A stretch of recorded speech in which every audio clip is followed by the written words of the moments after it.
Колега Мартин Костовски, сегашен координатор на пратеничката група на СДСМ, денес бираме министри, а не зборуваме за градоначалниците, но не се.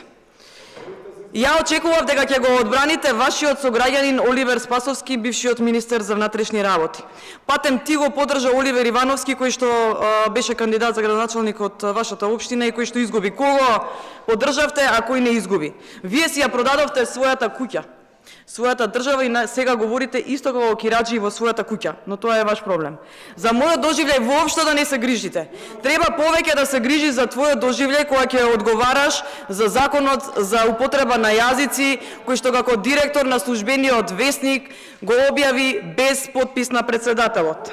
Јас, господине Мартин, не сум кариерист и клиентелист и не штитам ни едно вработување на мојата фамилија, кој што вие зборите и полтронски се однесувате за вработувањето на својата жена. Благодарам.